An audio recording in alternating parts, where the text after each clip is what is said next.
Good morning and thank you for joining us. My name is Tina T-Bone. I will be your moderator for today's press briefing. Joining us today, the Honourable Ian Rankin, Premier of the Province of Nova Scotia, and Dr. Robert Strang, Chief Medical Officer of Health for Nova Scotia. Go ahead, Premier. Thank you, Tina. Good afternoon, everyone. Today we're reporting one case of COVID-19. This case is in the Eastern Zone and related to out-of-province travel. As of today, Nova Scotia has 21 active cases and no one in hospital. Our labs completed 1,756 tests on March 22nd. Here's how the week looks on the vaccine front. All 10 community clinics are up and running, with Amherst, Bridgewater, and Dartmouth locations all delivering their first vaccines this week. There are still appointments at most community clinics, so if you are over the age of 80 and haven't booked your appointment yet, please do so. Booking open today for all those 80 and older at 15 pharmacies across the province. 25 AstraZeneca clinics are running this week and are all booked with the exception of one in in Inverness. My apologies. 31 long-term care homes are running this week. And today we will get our biggest Pfizer shipment that we've ever received, with 30,000 doses coming in. More than 66,000 Nova Scotians have been vaccinated as of end of day yesterday, and over 20,000 of them have also received their second dose. And yesterday we surpassed our daily record again with 3,800 doses of vaccines going in arms. As we receive more supply of vaccine, we'll be scaling up this rollout.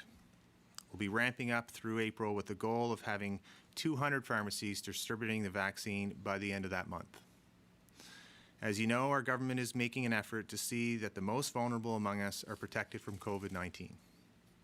We know that residents of shelters are more at risk given that they are living in congregate settings. That's why in early April, clinics will begin vaccinating those in shelters, a process we expect to be concluded by the end of April. I am pleased with the progress we're making in Nova Scotia. Like you, I wish I could snap my fingers and have everyone vaccinated already. But a program of this size and complexity requires some build time, and that's why Dr. Strang and his team have done that. We've built the infrastructure that we need to vaccinate almost 1 million people. Now that our vaccine supply is ramping up, we will be able to start moving through the age groups quickly over the next few months. Our growth has been steady. We've been consistently delivering more vaccine to Nova Scotians every single week since mid-February. Last week, we had our biggest week with 11,470 vaccines administered, and we expect more this week. By mid-May, we will be able to vaccinate 86,000 people per week. By the end of April, staff and residents of all licensed long-term care homes and all healthcare workers will have received 2 doses of the vaccine. We are making progress, and our plan is on track. And contingent on expected supply from the federal government, by the end of June, all Nova Scotians who want the vaccine will be able to get one. Then we'll be relying on everyone to get their second dose of vaccine so we can develop our population immunity. Thank you, and I'll now turn it over to Dr. Strang. Thank you, Premier. Almost good afternoon, everybody. As you know, right before, or a little bit early this morning, right before this briefing, we delivered a technical briefing. Tracy Barber, who's the ADM lead on our vaccine program, and myself. And our goal was to give an update on where we are with our vaccine rollout. I want to touch bases on some of the highlights of that. I am very confident in the plan that we have in place. And I'm confident that Nova Scotians who want vaccine will be able to get their first dose close to their home by the end of June. And I'm confident that given our epidemiology, following an age-based approach and delivering vaccine to older Nova Scotians first is the right thing to do. Through sport, education, and my career, I've learned the importance of setting a goal, establishing targets, carefully planning to build a strong foundation, and staying focused and trusting your plan when it comes time to execute. And this is the exact approach we are taking for our vaccine program. Our overall goal is to build a high level of population immunity against COVID-19 as fast as possible. And a key target for is to have every Nova Scotian the opportunity to get their first dose of vaccine by the end of June. and then for everybody to get a second dose about 4 months later. And our plan is based on getting good at rolling out vaccine and then getting fast as our vaccine supply increases. We are building a strong foundation so that we're ready to go when we start receiving those larger amounts of vaccine. And I would like Nova Scotians to also have the confidence in our vaccine plan. On that note, I think it's important for me to address two criticisms that we're hearing. The first is our rationale for not vaccinating people with underlying health conditions sooner. I understand why there are questions about this, and I understand people are concerned. However, we need to look at what is the best approach for all Nova Scotians as we plan and implement our vaccine program. Our epidemiology right now is very good. Thanks to our collective efforts, Nova Scotia is a very safe place to be, and the risk of anybody contracting COVID-19 is low. In addition to that, we've been practicing public health measures that have protected all of us, including people with underlying health conditions, from COVID-19 for the past year. Washing our hands, wearing masks, maintaining distance, isolating after travel, regular testing, staying home when sick. These are the things that will continue to protect all of us while we wait for a vaccine. And as we vaccinate people by age, we are rapidly building a wall of immunity around people with health conditions until they themselves can get the vaccine. Focusing on age is the best way to meet our goal of building a high level of population immunity against COVID-19 as fast as possible. This is how every adult in Nova Scotia will have their first dose within the next 3 months. The second thing I want to talk about is the comparisons of Nova Scotia's plan and progress to other Canadian jurisdictions. We decided early on to hold back the second dose of vaccine to be sure that if supply changed, we could give people the second dose in the 21 to 28 day window that is recommended by the manufacturer and was the advice from the National Advisory Committee on Immunization at the time. While few other provinces made this decision, it has served us well when our supply was reduced on 2 occasions. Both times, Nova Scotians got their second doses when they were due, when other provinces were not able to meet that commitment. When the recommended time between doses changed to 16 weeks, we feel it's important that we honor the second dose commitments that were already made to those who had received their first dose prior to this change.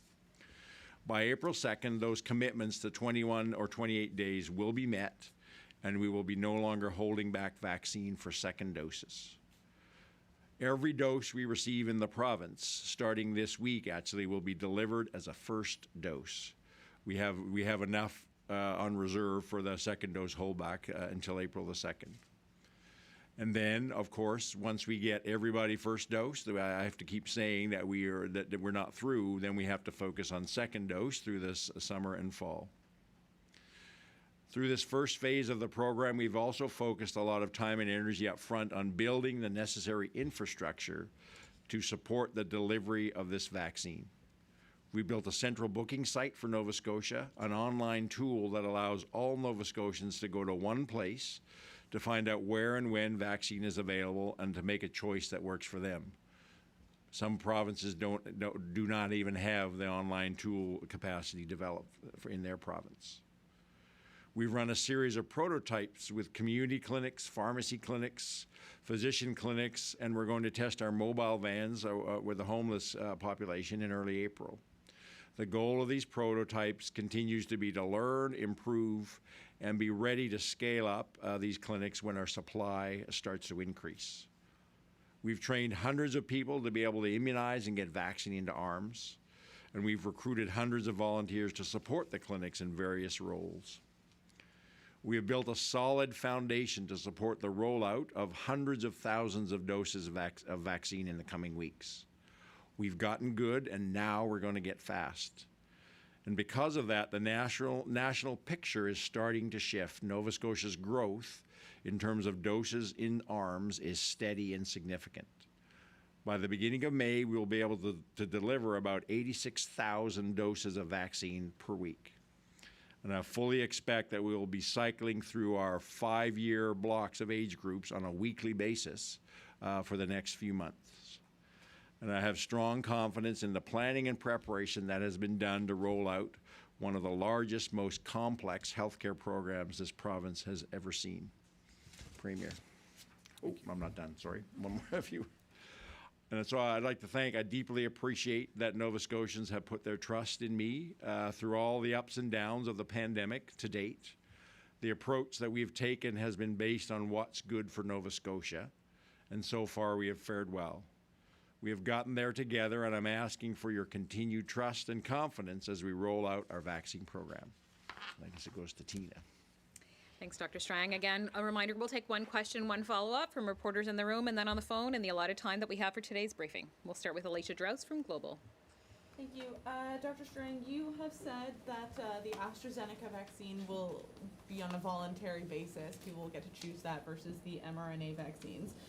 I'm just wondering, as we move down to those age groups, like under 65, if there will be anything done to incentivize people choosing AstraZeneca, just so we don't waste any supply that we do get. For instance, if we're in the 50 age group and no one in the 50 age group wants AstraZeneca, will you offer it out to younger age groups at that time? So right now, all we know is we have 13,000 doses of AstraZeneca. That's all that's guaranteed to us, and that's almost all. The appointments for that are pretty well booked up. We have no certainty yet of, we expect to get more, but we have no certainty yet on the amount and the time of delivery. As we get additional vaccines into our program, whether it's more AstraZeneca or if some point in the future we get Johnson & Johnson or other vaccines that are still in the process of being approved, we will add those in as makes most sense in our overall vaccine program. But until we actually get confirmation of timing and exact amounts, it's hard to figure out exactly what would be the best way to use those vaccines, because the situation we're in now will look very different in a month from now or 2 months from now. And just in terms of the booking system, I know that there was obviously some issues early on, and that partly to address that for the 80 plus age group, you divided that age group by birthdays. As we get more and more people being eligible, will that continue for age groups? Will age groups be divided up on birthdays, or will the system be able to accommodate everyone at once? We're looking at, we're looking at continuing that month of birth approach. We're also planning, as we get much more vaccine, we're working, and it should have by middle of April, another call center stood up, which will greatly increase our ability to book appointments as we get larger. It's middle of April when we start to get substantially larger amounts of vaccine. So we'll continue to adjust that registration process to make sure we are taking in groups of people who are the eligible groups, so we don't overwhelm that system, but we're also building capacity as well.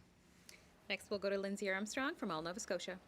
Thank you. Dr. Strang, based on your assertion that Nova Scotia will have reached population immunity by about mid-May with 70% of the population vaccinated, I'm wondering what residents can expect to look different around that time. Will things in May look largely the same as they have for the past year? Will people be able to gather in larger settings? What will that look like? So we're still we're really at the starting point of having these kind of conversations around what the public health measures look like, whether it's for individuals or for populations once you have high levels of vaccine. We're having those discussions at a national level. One of the pieces, and you've heard me say this before, is that we still don't have the definitive evidence that if I'm vaccinated, we don't know for sure that I can't be an asymptomatic transmitter. That's really critical. The evidence that's evolving looks good, but we need to have some more definitive evidence. Because until we get that proof, it's very difficult to justify why we would relax the requirements for people who are vaccinated when we know that they still could be an asymptomatic transmitter out in the community. So this is an evolving piece that, the evolving science around asymptomatic transmission. As we build higher levels of population immunity, then the risk of having a big outbreak decreases. It also depends on where other provinces outside of Atlantic Canada may be as we get into May and June. Some of the other provinces are actually having upward trends in their cases right now and the concerns around variants. So there's a lot of factors at play, it's premature for us to start lifting restrictions for people even if they're immunized. We hope to get there, but we ask for, we have to get clarity on science, and we're not going to, create substantive levels of risks as we do this. Go ahead with your follow-up, Lindsay. Thank you. And this is a question for the Premier. Understanding that our case numbers across Atlantic Canada are looking fairly steady, I'm wondering when, before April 19th, you expect that Atlantic bubble, and if there's a scheduled discussion with the Atlantic leaders about when that could happen. No scheduled discussion. I'll continue to reach out to them when I think that we're wanting to look at an earlier date. Obviously, we're comfortable with New Brunswick coming in as they're aligned with PEI. So that's where we're at today. But I'll certainly, if they have the desire to start talk about before April 19th, I'll definitely have that conversation. And as long as our public health team are comfortable, then we'll entertain that desire. Next, we'll go to Natasha Pace from CTV. Go ahead, Natasha. Thank you. Dr. Strang, I know our case numbers are low right now, but are you still concerned about the variants, and would that have any potential impact on the vaccine delivery model? So, yeah, I am very concerned about the variants. I mean, as I said, I've seen just in the last day or so increasing case numbers in Alberta, increasing case numbers in British Columbia. Their chief medical officers are speaking, very concerned about variants. We have parts of Ontario. I was on a call with my chief MOH colleagues on Sunday with the United Kingdom. They are seeing substantive increases in the percentage of their cases that are variants, and they're very concerned about what that may do in terms of creating a third wave. So while we're in a safe space here in Nova Scotia and remaining stable in Atlantic Canada, I think we need to be very cognizant of maintaining strong border measures for people coming outside of Atlantic Canada over the next few months while we see what happens with the variant and as it gives us time to build that level of population immunity. Again, the variant is another piece that makes me very focused on building population immunity as quickly as possible, because that is another very important layer of protection we need to add in as quickly as we can. Go ahead, Natasha. Okay, are we still in the second wave? Like, do you expect to see a third wave in Nova Scotia, or does that depend on what happens? Depends on what happens. I'm hoping that we're working really hard on testing, on vaccination, on our border measures to prevent that if at all possible. Next, we'll go to Preston Mulligan from CBC. Yeah, Dr. Strang, in the technical briefing, you talked about some of the reluctance and the polling that you did on vaccinations, and it sounds like 1/3 of Nova Scotians who are eligible for the vaccine don't want to get it. So given you're concerned about the variants and the speed of the variants and that reluctance, what should we take from that, and how effective 70% vaccine cast would be? I think our polling is 70 to 80%. I mean, I think our target is a minimum of 70%. We will be rolling out, as we get more vaccine supply, we're going to be rolling out a robust communication strategy, talking to Nova Scotians, making sure they have good, accurate information. A key piece of breaking down vaccine hesitancy and is making sure that vaccine is very accessible to people. And so we're focusing in our program, accessibility is a key piece, whether it's accessibility for some of our vulnerable communities, like our First Nations communities, African Nova Scotian communities, homeless. We're very aware that while we're focusing on large numbers of people now, there are groups of people that with whether it's disabilities or people that are homebound, that we need to make sure that we're include them in and toward the end of our strategy. So we're doing things around community transportation, looking at bringing in vaccine into community workshops for adults with disability, and ultimately having kind of a home care model where vaccines brought to people. So we're looking at how we address accessibility along with information over the next 2 to 3 months to do everything we can to. I'd love the modeling we talked about at the technical briefing was based on 90% uptake, which is very optimistic. But I'd love us to be there in that position. And we know that we have the program that we can meet that need for 90% of Nova Scotians by middle to late June. So the 90%, uptake is what gives you confidence in the aging and the age groups being vaccinated by a certain date. That's based on 90%. Without the modeling that said we can move through age groups and be at, for all adults by middle of June, was based on 90% uptake. And I'd love to be pushed that and go above that. But and if the uptake isn't quite as much, then actually we get through age groups sooner. But we're very cognizant of 70% is kind of what I would say is the minimum we need to meet. And I think it's, our polling depends which polls, it's 70 to 80%. So I think the majority of Nova Scotians are looking very positively towards getting vaccinated, and certainly the demand for our clinics is there. Next, we'll go to Tim Bousquet from the Halifax Examiner.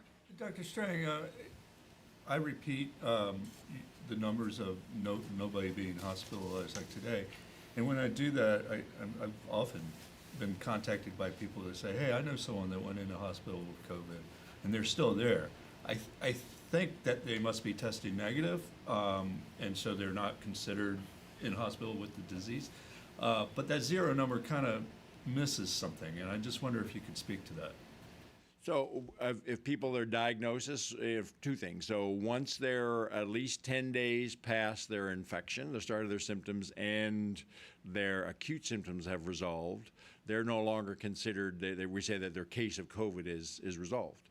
Now, for some people, we've had, they've been in hospital for quite a period of time, because if you're very ill and you're in the ICU, there's all sorts of reasons you get secondary complications, et cetera, from your initial infection that may keep you in hospital. It depends on ultimately the clinicians. Is the reason that they're still in hospital directly related to their COVID infection, or is there something else that's happened because of that? But we rely on this data from our clinicians in the hospitals, and right now we're telling us we have nobody in hospital that is there directly because of a COVID infection. On the vaccination, at a previous technical briefing, not today's, but we were told that people who get vaccinated will get some sort of documentation, whatever. I know that Israel actually has an app that you can see if you've been vaccinated and whatnot. What does that look like here? We have an app, Can Immunize. So we encourage everybody, use it for when it's been there for several years for your routine childhood immunizations or your adult immunizations. We would encourage everybody to get the download the Can Immunize app. Because if you have that on your phone, when you go in to get your COVID vaccine, you'll get that information uploaded right onto your phone, and there's your record. But we also have capacity at the Halifax Forum that we have, all the clinics will be this way, printers. So if people need a paper copy, they don't have a phone or whatever, they can get a paper copy. So people will get a record of their vaccination one way or another. Electronically as our preference, but people will get a paper copy if they need it. We'll go to the phone lines now for questions. The first question will be from Danielle Edwards with the Canadian Press. Go ahead, Danielle. Hi. This question, I think it's directed at Dr. Strang, but I wanted to ask what happens if all the AstraZeneca vaccines aren't used by the expiration date of April 2nd? If we get a little bit closer to that date and it still seems that there's quite a bit left back, is there a plan for just distributing it more widely so it gets used before it expires? Yeah, we'll continue to look at that, but everything we have right now is that there's the vast majority of that vaccine is already appointments made for. So we'll continue to push that over the next week and make sure we use as much of that vaccine as we can feasibly do. But at this point, I'm not anticipating any significant amount left over because of the booking of clinics. Go ahead, Danielle, with your follow-up. Yes, and I wanted to ask Premier Rankin, because of the announcement that there's going to be money funneled to Boat Harbor for the dredging. And I wanted to ask if the public will be repaid for the cost of having to clean the area. So, as you know, we're in court, and we'll have to ensure that we meet our obligations. The Boat Harbor facility is on government land. But right now, we need to make sure that cleanup, that very important cleanup of Boat Harbor, stays on track. And the minister order for the company to start their end of the cleanup process has not been followed. We need to make sure that stays on track, that the timelines stay on track. Having one company go in and actually manage the full cleanup was also a consideration for us. And we would not be able to meet timelines because the company did not bring forward a plan to decommission and start that work. And so that's the main focus, to ensure that when we have the permit from the federal government, that cleanup can start, that it's efficient, and that it gets done. Next, we'll go to John McPhee from the Chronicle Herald. Go ahead, John. Thank you.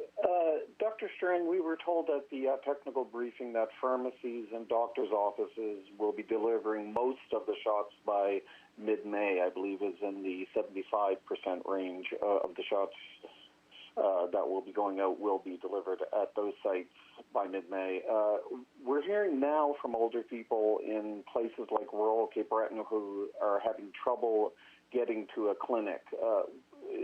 Will that problem be addressed by the clinic expansion expected over the coming months?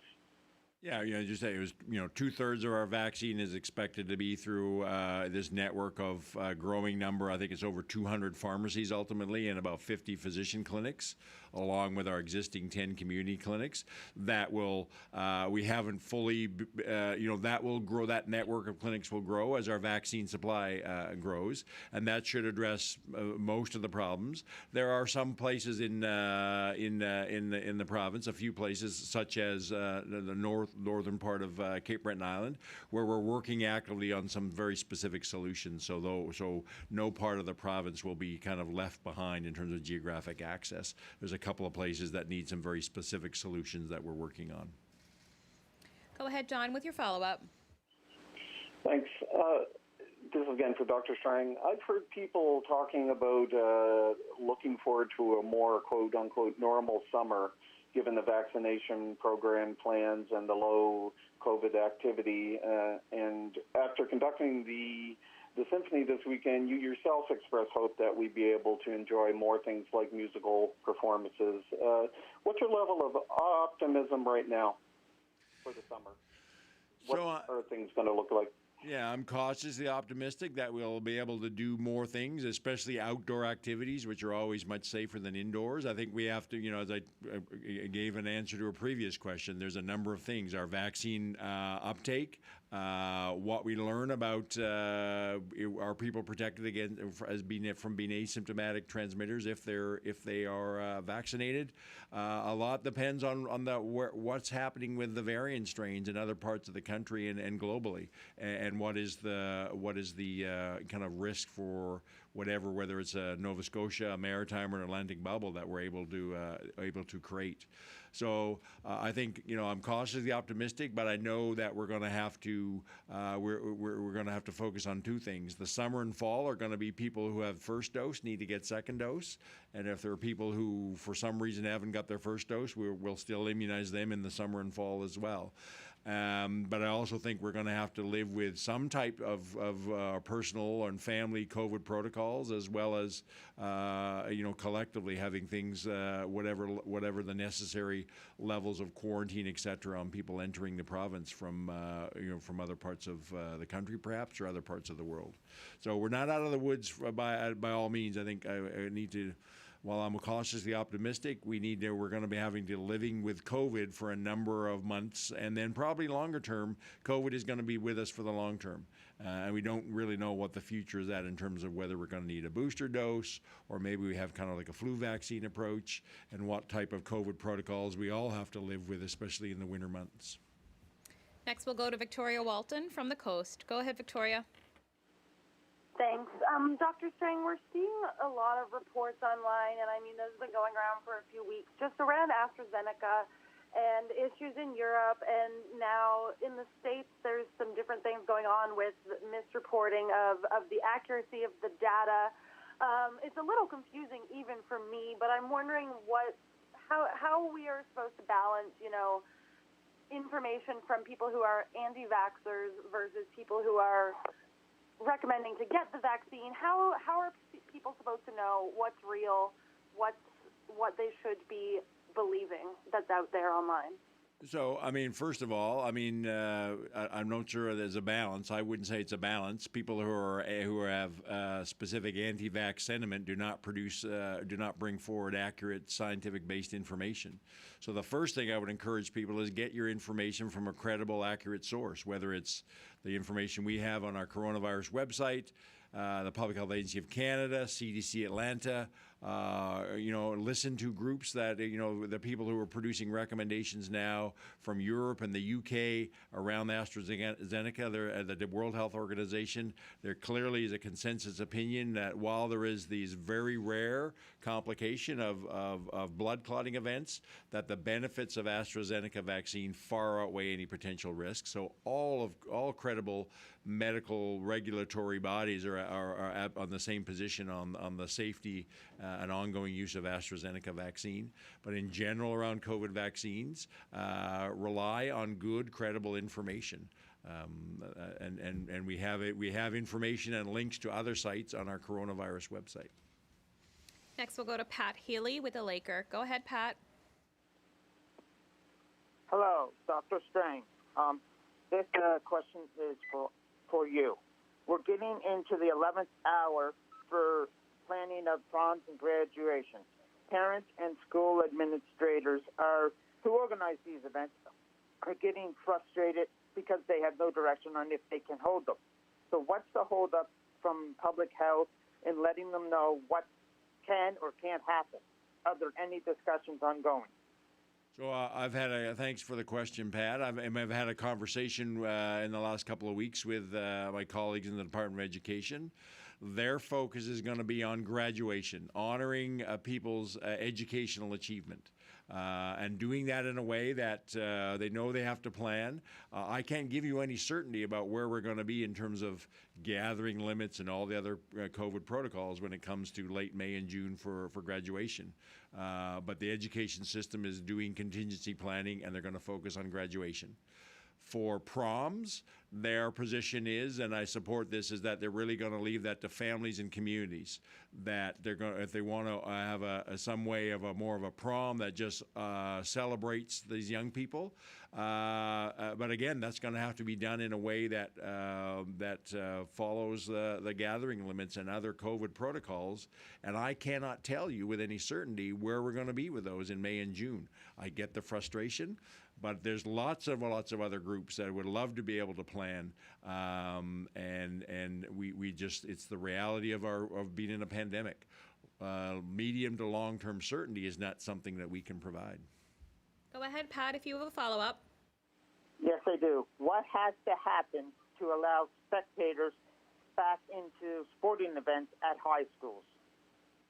So the reason we're allowing spectators at sporting events in general, but the education system has, and I support this decision, said that they're being very careful about who comes into their buildings for after hours for non-directly educational purposes. They're really focusing on protecting their buildings and the space within those buildings. So we've done a really good job of keeping our schools safe, but we need to have our primary focus on education. So at this point in time, they're saying that bringing spectators, because if you bring in spectators, then you open the door to other people coming in after hours for a range of other reasons, and they're focusing on keeping our schools safe for educational purposes. We have time for a few more questions. We'll come back to the room. Alicia Drost, do you have one more question? I do. I'm just wondering if you can confirm, there's just a little confusion this morning with the technical briefing.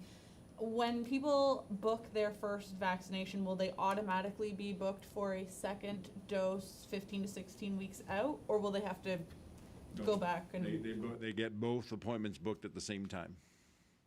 Lindsay Armstrong, do you have one more question?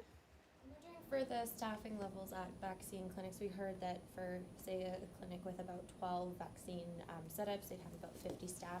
Can you sort of explain how many of these people are volunteers who've come forward and are paid staff through the Nova Scotia Health Authority? Yeah, I think some of that will depend on the type of clinic. I don't have the exact breakdown because we have volunteers both who are the direct immunizers, retired doctors, nurses, and then we have volunteers who are doing the other, I guess, supporting functions. So I don't have a breakdown. It would vary from clinic to clinic. Natasha, do you have another question? Yeah, I asked you this during the technical briefing, but just so we have it on camera, where are we at in terms of delivering vaccine to long-term care homes in the province?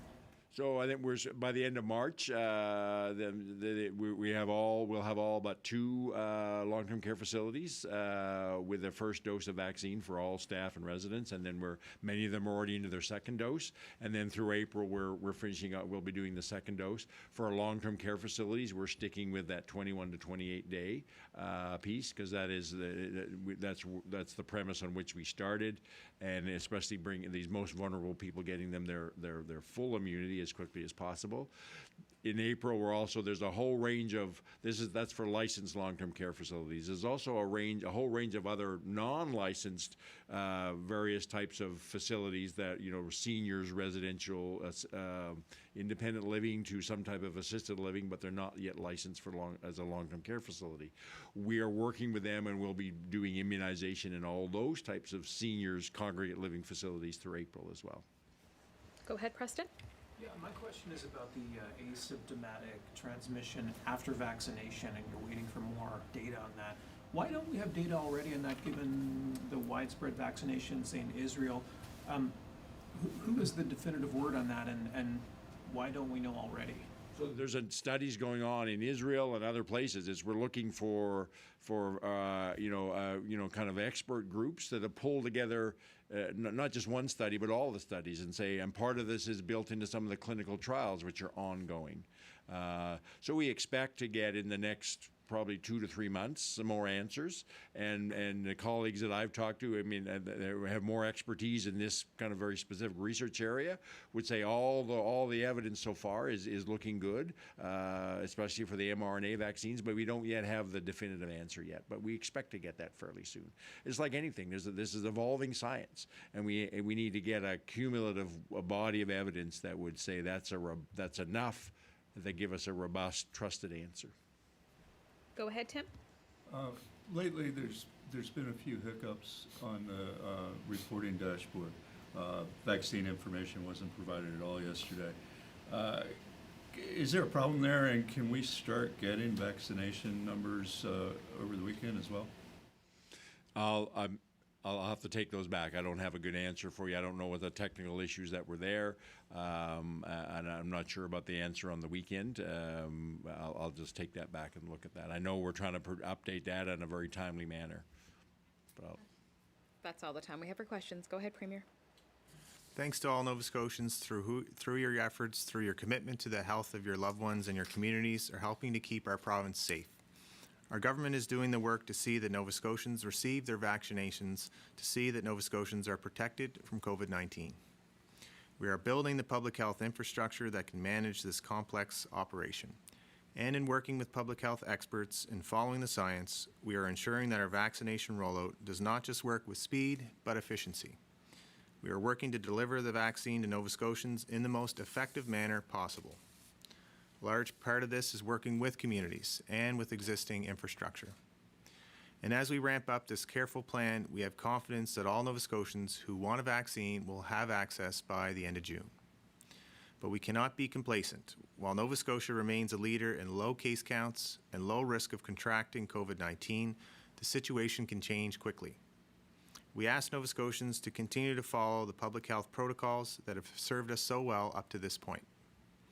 Practice good hand washing, maintain a physical distance, wear a mask, and get vaccinated when you're able to. Thanks to the diligence and the community spirit of Nova Scotians, we're going to get through this pandemic together. Thank you.